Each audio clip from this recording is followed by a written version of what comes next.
Hello students, today we will discuss about our geography chapter 3 on page number 145. Earthquake in Nepal, a case study. On 25 April 2015 around noon, an earthquake measuring 7.8 on the Richter scale struck Nepal. 25 अप्रैल 2015 25 अप्रैल 2015 को दोपहर के आसपास Richter पैमाने पर 7.8 तीव्रता का भूकंप नेपाल में आया. It was followed by over 100 aftershocks over the next few days. इसके बाद अगले कुछ दिनों में 100 से अधिक आफ्टरशॉक हुए.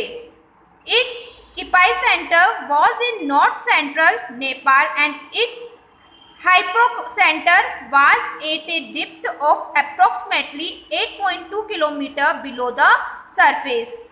इसका ऊपरी केंद्र उत्तर मध्य नेपाल में था और इसका पाखंड सतह से लगभग 8.2 किलोमीटर नीचे गहराई पर था.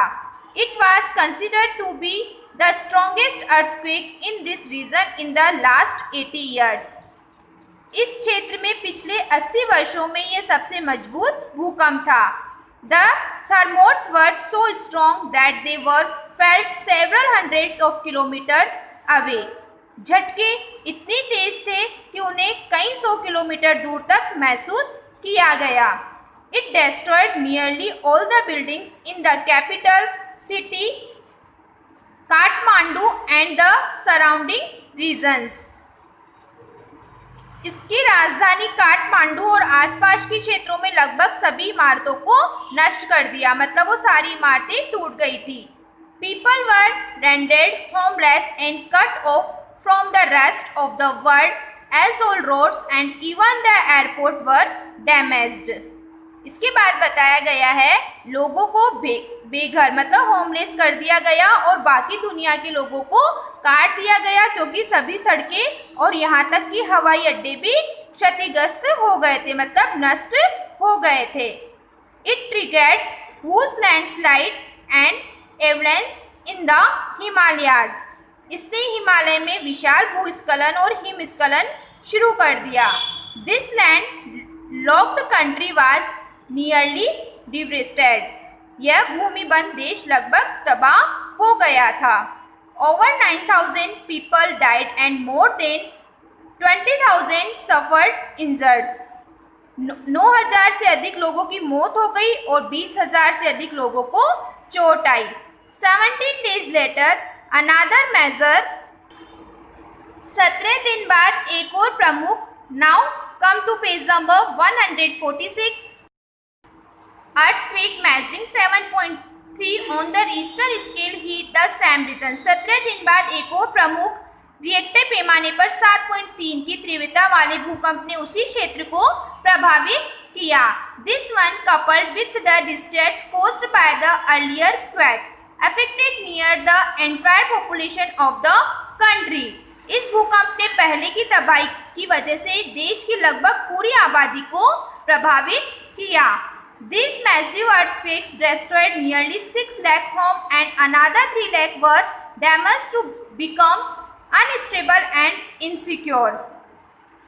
इन बड़े भूकंपों ने लगभग 6 लाख घरों को नष्ट कर दिया और अन्य 3 लाख अस्थिर और असुरक्षित हो गए. The maximum impact was felt in remote areas.